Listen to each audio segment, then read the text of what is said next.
The morning sun filtered through the thin curtains, painting soft stripes across the kitchen floor. I sat at the small wooden table, sipping lukewarm tea and staring at the neatly stacked bills in front of me. Rent, electricity, groceries. Every envelope had its purpose, and every dollar had already been spoken for. I wasn't rich, not even close. Every cent I earned from my job at the local clinic went straight to keeping this house running. And every month, I put away just a little extra into a savings envelope, my safety net for unexpected expenses. I wasn't saving for something glamorous like a vacation. I was saving for peace of mind. Mum, Layla's voice rang from the hallway, soft but hesitant. I looked up and smiled as she appeared, her hair a messy halo, her phone in hand as usual. At 14, Layla was equal parts brilliant and infuriating, clever enough to win every argument, but moody enough to start one over something as small as what we were having for dinner. "Morning," I said. "You're up early for a Saturday."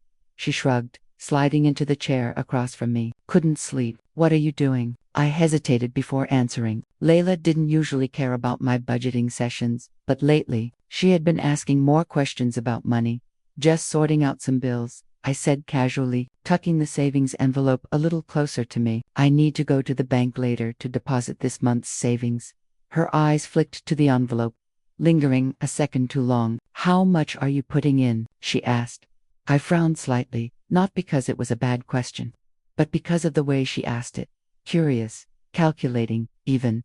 "Enough," I said vaguely. "Why?" "No reason," she said quickly, a small smile forming on her lips. "Can I come with you?" That caught me off guard. Usually, dragging Layla anywhere that didn't have Wi-Fi or food was a battle. "You want to come to the bank with me?" She nodded, tucking her phone into her hoodie pocket. "Yeah, I just want to get out of the house. It's boring here." I hesitated. The last time I'd taken her to run errands, she'd spent the entire trip complaining and asking when we could go home. But something in her expression made me agree. Maybe it would be nice to spend a little time together without screens between us. "All right," I said, "but no whining, and we're not stopping for snacks on the way." "Deal," she said. Grinning, she left the kitchen, humming under her breath. I gathered the bills and placed the savings envelope into my bag. Still, I couldn't shake the strange look on her face when I mentioned the bank.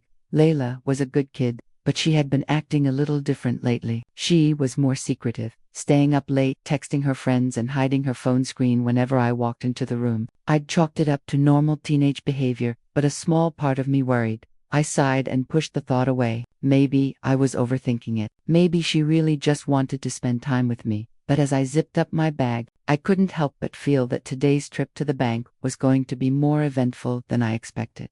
After breakfast, I sat on the edge of my bed, double-checking my bag for the third time. The envelope with our savings was still there, tucked between my wallet and a small notepad. It wasn't much, a few $100s I'd managed to put aside over the past few months, but to me, it represented security. It meant if the car broke down, I wouldn't have to borrow money. If Layla needed school supplies or a trip fee, I wouldn't have to scramble. I'd grown up in a family where money was always a problem. I still remembered nights when my parents argued about which bill could wait until next month and times when dinner was just toast and butter, because that's all we had left. I'd promised myself Layla wouldn't have to grow up like that, even if it meant skipping little luxuries for myself. I was going to make sure we stayed afloat. "Mom, are you ready?" Layla called from the hallway. "Almost," I shouted back, sliding the envelope back into my bag and standing up.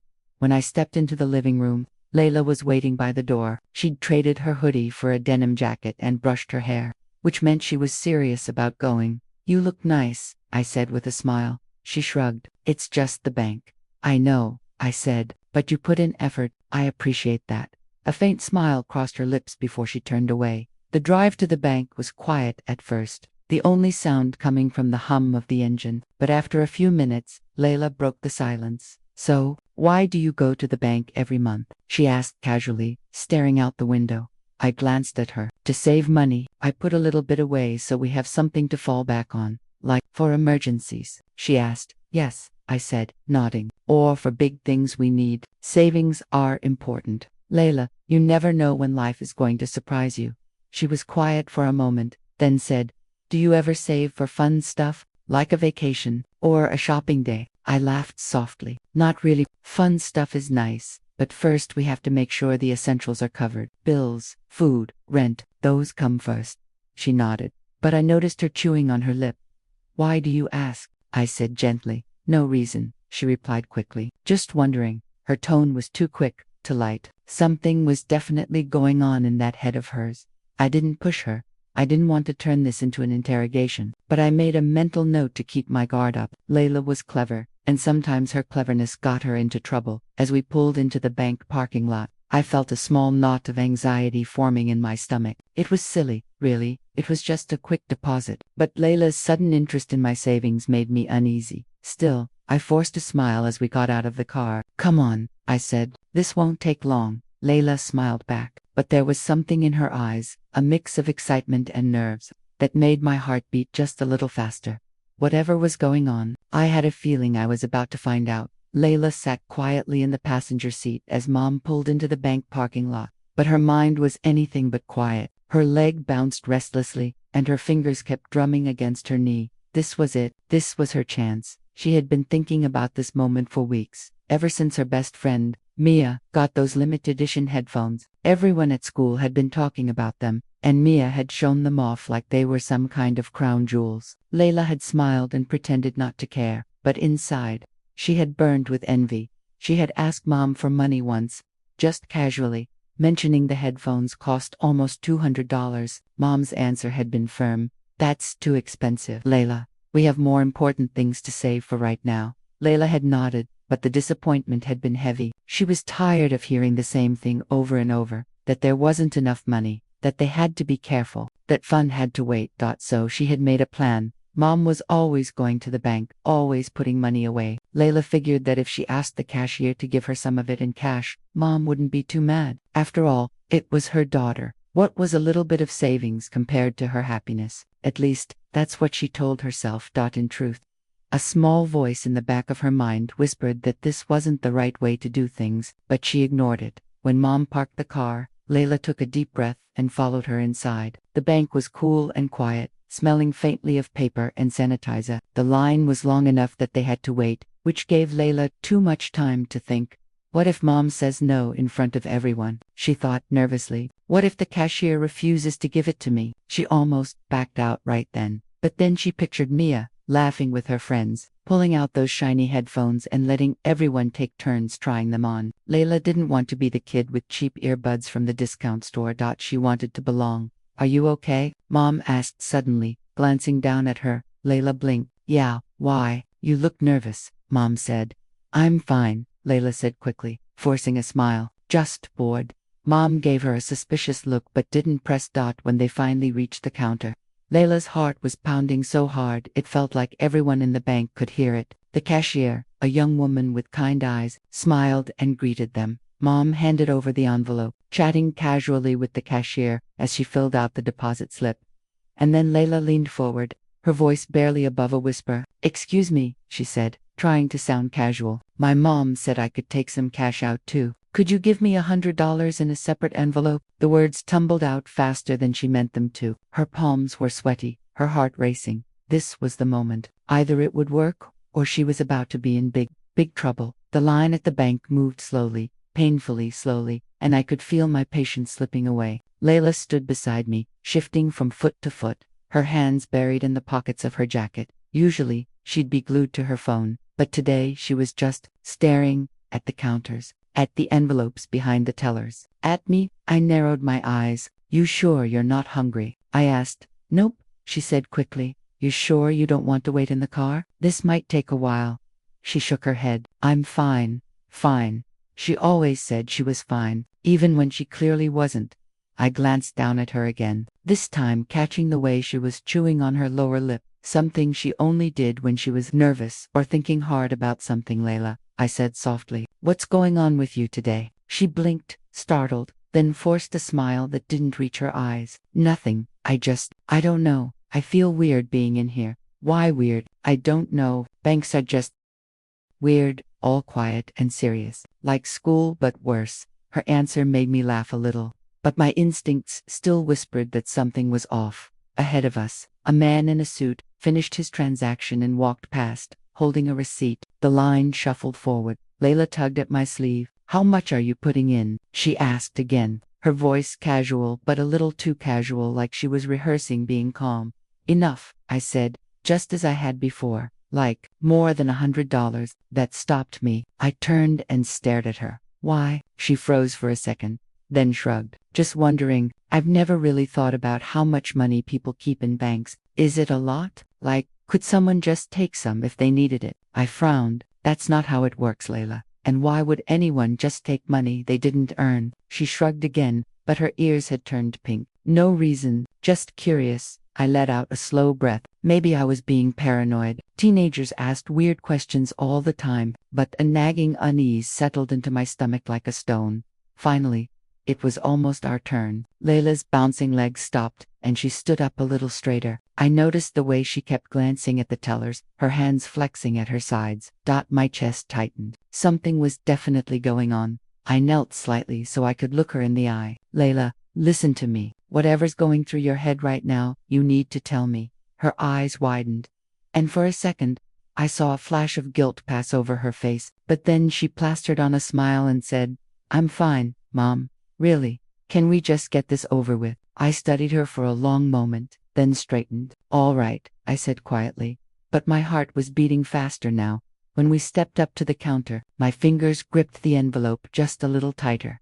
Something told me that whatever was about to happen, it wouldn't be a simple deposit. The line finally thinned, and we stepped forward to the counter. My palms felt slightly damp, which was ridiculous. This was just a bank trip, nothing more. The cashier greeted us with a polite smile. She was young, maybe mid-20s, with dark hair pulled into a neat bun and a name tag that read Amira.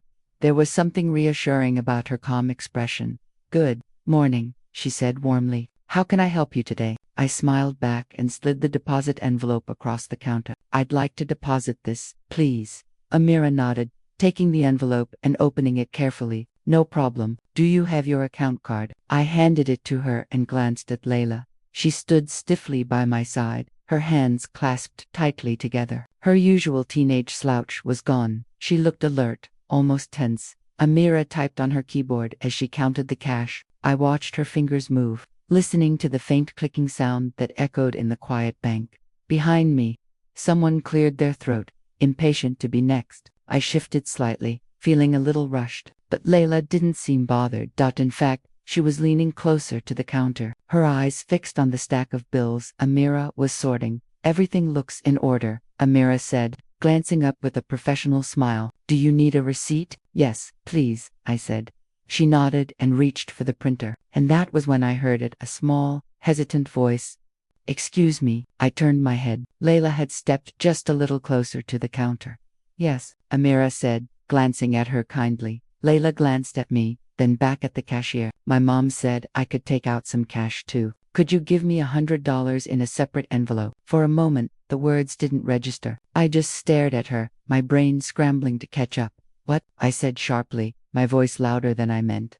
Layla's face turned red, but she didn't back down. It's fine, Mom, she said quickly. You said we had extra money. I just thought I could. Amira froze, her eyes darting between the two of us. Ma'am, she said carefully, do you authorize this withdrawal? I felt my chest tighten as heat rushed to my cheeks. No, I said firmly. I do not. The words came out clipped, colder than I intended, but my heart was pounding too hard for me to soften them. Layla looked stunned for a second, then her face crumpled into frustration. Mom, it's not a big deal. It's just $100. But I could barely hear her over the roaring in my ears. My worst suspicion had been right. This was what she had been planning all morning. The people waiting in line had gone silent. I could feel their eyes on us, could feel the embarrassment creeping up my neck. Amira cleared her throat, looking uncomfortable. Would you like me to complete just the deposit? She asked gently. Yes, I said, my voice tight. Just the deposit.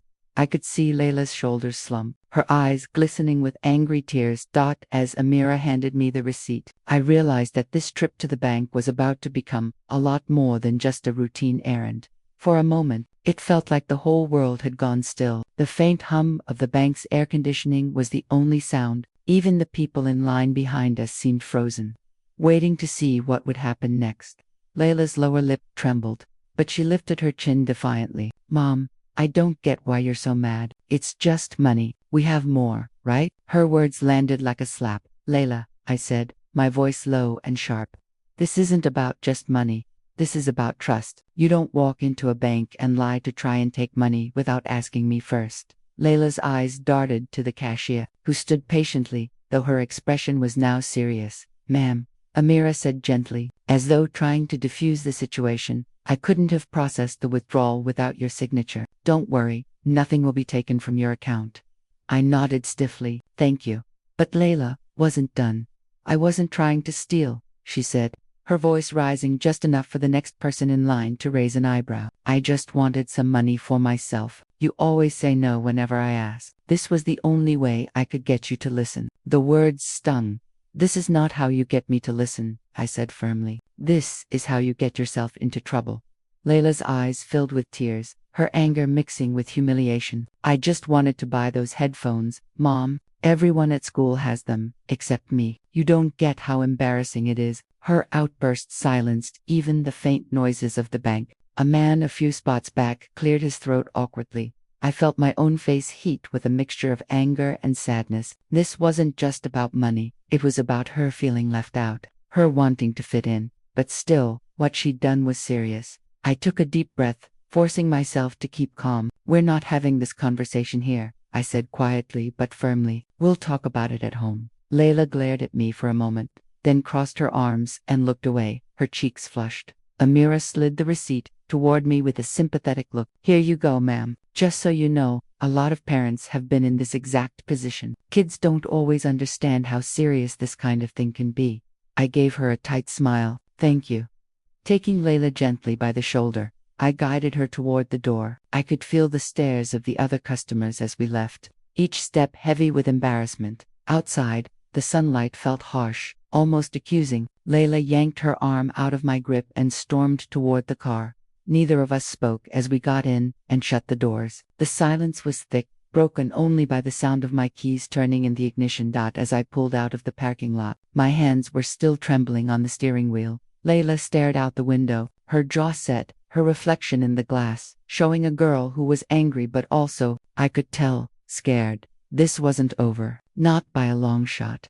The drive home started in heavy silence. I gripped the steering wheel so tightly my knuckles turned white. Layla sat stiffly in the passenger seat, her arms crossed, her face turned toward the window. The quiet was suffocating.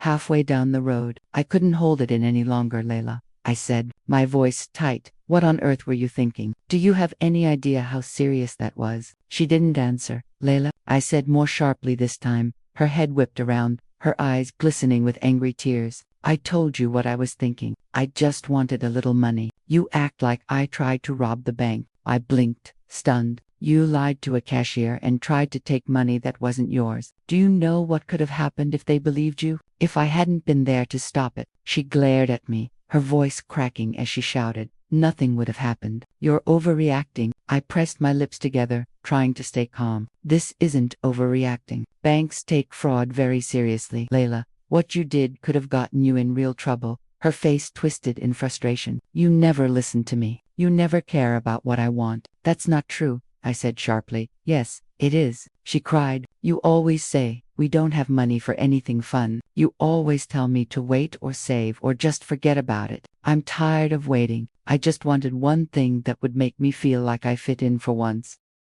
Her words hit me like a punch.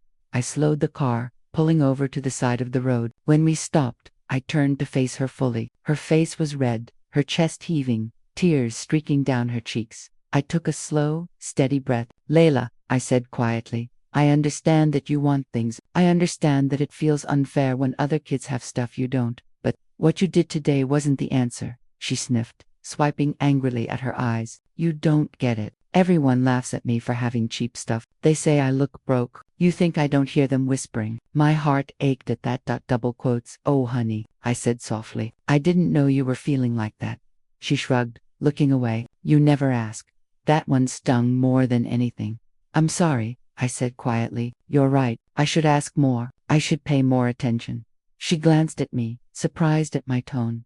But, I continued, you also have to trust me. You can't just take matters into your own hands like that. Taking money that isn't yours, even if it's from me, is not okay. Layla's shoulders sagged. For the first time since we'd left the bank, she looked less angry and more small. "I just wanted to feel normal," she whispered. I reached over and took her hand gently. She didn't pull away this time. "We'll figure this out," I said softly, "but we're going to do it the right way, together." She nodded slowly, tears still glistening in her eyes. The drive home was quieter after that, but not the same heavy silence as before. This one felt like the storm had passed, leaving room for something better to grow.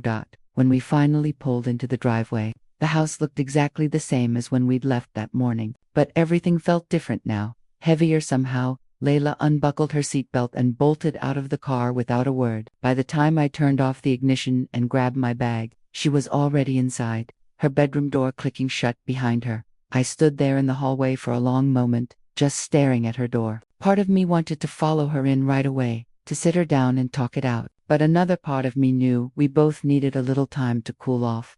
I went into the kitchen, dropped my bag on the counter, and poured myself a glass of water. My hands were still trembling faintly as I lifted it to my lips. I couldn't stop thinking about what had happened at the bank, her whisper to the cashier, the way she'd looked at me when she said everyone thought she was broke.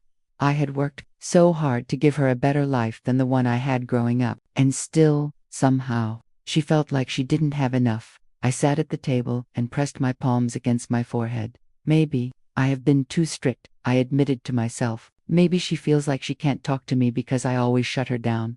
That thought stung, because it was true. Whenever she asked for something expensive, my instinct had been to say no right away. Not because I didn't care, but because I was scared. Scared of falling behind on bills. Scared of going back to the way things were when I was a kid. Upstairs, I heard a faint thud, maybe Layla tossing something onto her bed, followed by silence. I let out a slow sigh and stood up. It was too soon to talk. But I didn't want to leave her completely alone either. I climbed the stairs and knocked gently on her door.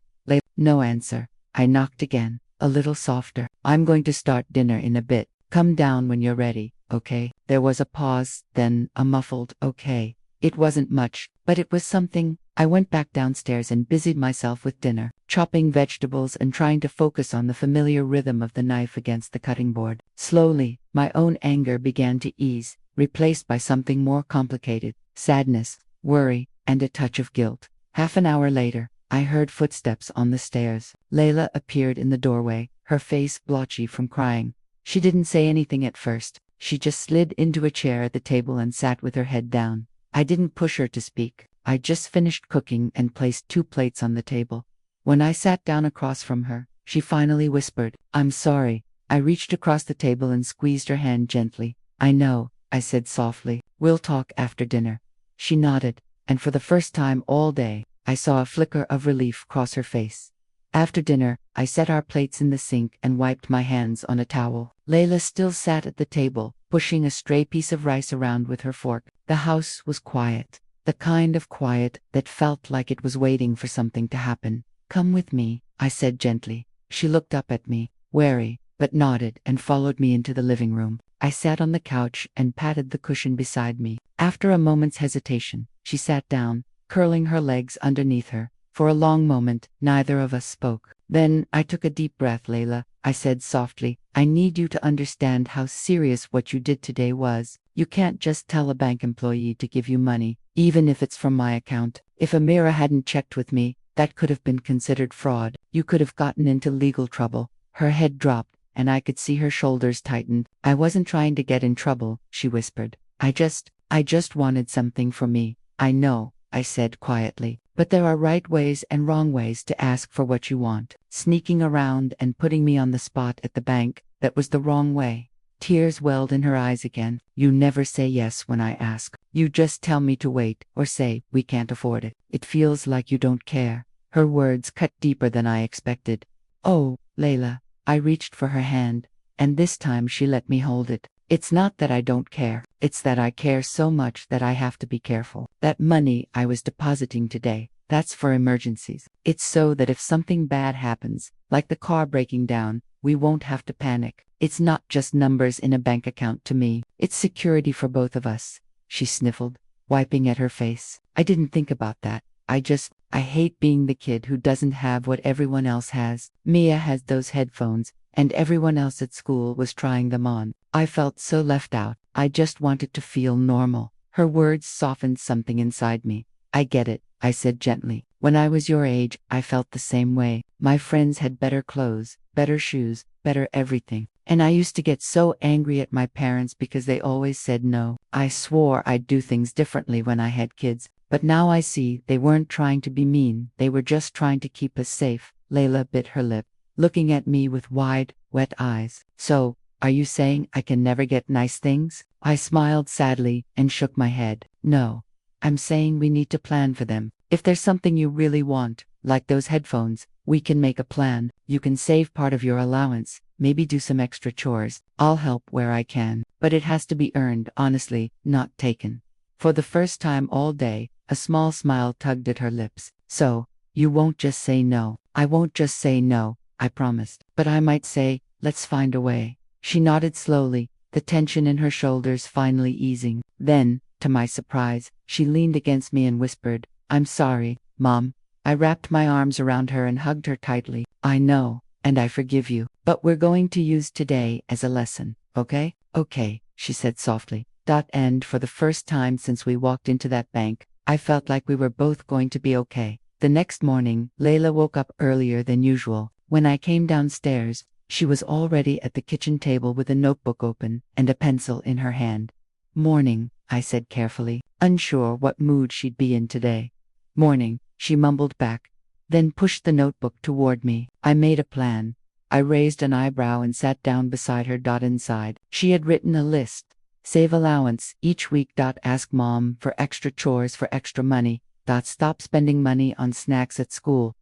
Get headphones when I save enough. I smiled, despite myself. This is really good, Layla, she shrugged. But there was a spark of pride in her eyes. I figured if I'm going to get those headphones, I should do it the right way. Like you said, I nodded. I'm proud of you. And I'll help you figure out how much you need to save each week to reach your goal. That afternoon, we sat together at the table with a calculator. Layla wrote down the price of the headphones and subtracted what she already had saved in her piggy bank. So, if you save your allowance and do 2 extra chores a week, you'll have enough in about 6 weeks, I explained.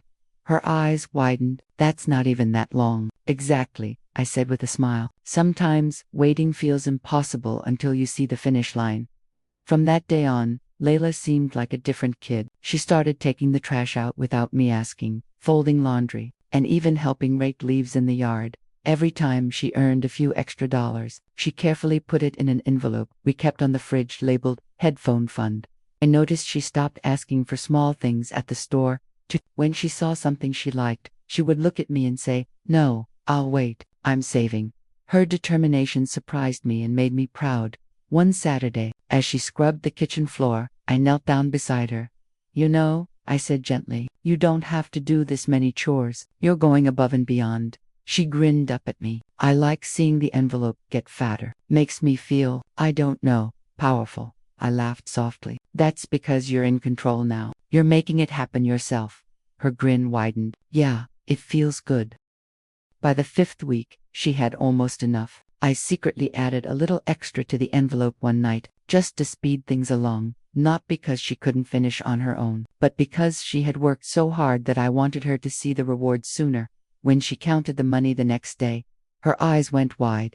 I have enough, she squealed, jumping up from the table. Can we go to the store today? Let's go, I said with a smile. At the store, Layla marched straight to the electronics section and picked out the exact pair of headphones she had been talking about for weeks. She handed her envelope to the cashier with both hands, her chin lifted proudly. As we walked back to the car, she slipped her new headphones on and grinned. I like them even more now, she said. Why's that? I asked. Because I earned them, she said simply. And for the first time, I saw not just my daughter, but a young girl who was learning what it meant to take responsibility for her choices. 2 weeks after Layla bought her headphones, we had another errand to run back to the very bank where everything had happened. As we pulled into the parking lot, I glanced at her. You sure you're okay coming in? She nodded, sitting up straighter in her seat. Yeah, I want to. Inside, the familiar cool air and quiet hum of the bank made me flash back to that tense day, her whisper to the cashier, the shock on Amira's face, my own anger boiling over. But this time Layla walked in beside me, her head high. When we reached the counter, Amira's face lit up in recognition. "Well, look who it is," she said warmly. "Hi, Layla." Layla smiled shyly. "Hi." Amira turned to me. "What can I help you with today?" I slid a deposit slip across the counter, just putting some money into savings. But before I could finish, Layla stepped forward. "And I have money too," she said, holding up a small envelope. Amira asked, her eyebrows lifting in surprise. Layla nodded and set the envelope on the counter. "I saved it, all by myself. I want to put half into savings and keep half for later." Amira's smile widened as she opened the envelope and counted the bills. "This is wonderful, Layla. You must have worked hard for this." "I did," Layla said proudly. "I used to just spend all my money on little things, but now I'm saving for bigger stuff, and I earned this doing extra chores." I felt my throat tighten as I watched her speak with such confidence. "Well," Amira said, printing a receipt, "that's very smart. Most adults don't even save their money like this. You should be proud." Layla took the receipt carefully and smiled up at her. "Thanks." As we turned to leave, Amira gave me a knowing look over the counter, a look that said, "She's learned something important." Outside, Layla slipped her half-empty envelope into her pocket.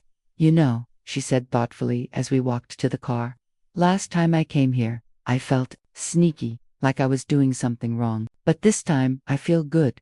I smiled and opened the car door for her. "That's because you did everything the right way this time. You earned it." She nodded, buckling her seatbelt. "I think I get it now. Money feels better when it's yours, like, really yours." As we drove away, I couldn't help but glance at her in the rearview mirror. The girl sitting beside me wasn't the same one who had whispered to the cashier weeks ago. She was still my daughter, still stubborn, still spirited, but she had grown. And as proud as I was of her, I was also proud of us. We had gone through something hard, and instead of letting it break us apart, we'd used it to become stronger together. As we pulled into the driveway, Layla grinned. "You know what I'm saving for next."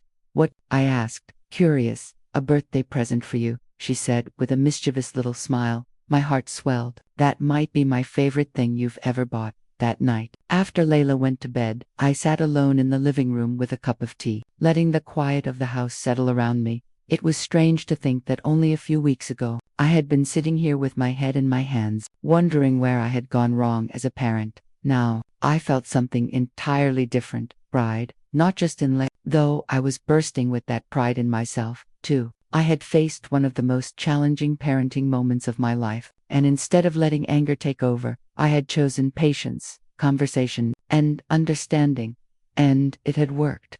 I glanced toward the staircase, thinking about the girl upstairs. Layla had always been strong-willed, independent, and full of fire. I used to worry that those traits would get her into trouble one day, and maybe they still could, but now I saw that those same traits could be her greatest strength. She had made a mistake. Yes, but she had faced it, learned from it, and turned it into something positive. I thought back to the look on her face at the bank today, the way she had stood tall and spoken with confidence as she deposited her own hard-earned money. That moment meant more to me than any pair of headphones ever could. It wasn't just about money anymore. It was about trust. I had always worried that if I gave her too much freedom, she would make bad choices, but today had proven something important. When you trust your child, really trust them, they often rise to the occasion. I smiled to myself, remembering what she had said on the way home. "A birthday present for you." That small promise told me everything I needed to know about the path she was on. She wasn't just thinking about what she wanted anymore. She was thinking about others, about me. I set my tea down and leaned back into the couch, closing my eyes. Maybe we didn't have as much money as some other families. Maybe Layla would still have moments where she wished she had more. But tonight, I felt rich in lessons learned, rich in forgiveness, rich in love, and those were the things that mattered most. Upstairs, I heard a soft creak. Layla getting out of bed. A moment later, she appeared in the doorway, clutching her blanket around her shoulders. "Mom?" she asked sleepily. "Yeah, baby." She patted over and sat down beside me on the couch. "Thanks for today, for, not giving up on me." I pulled her into a hug and kissed the top of her head. "Never. You're my girl. I'll never give up on you." She hugged me back tightly before standing and heading for the stairs again. "Good night, Mom." Layla, when she disappeared back upstairs, I sat there a moment longer, smiling to myself that tomorrow would bring new challenges, new lessons, and probably new arguments. That was just life. But I knew one thing for sure. Whatever came next, we would face it together, and that made me feel unshakably strong.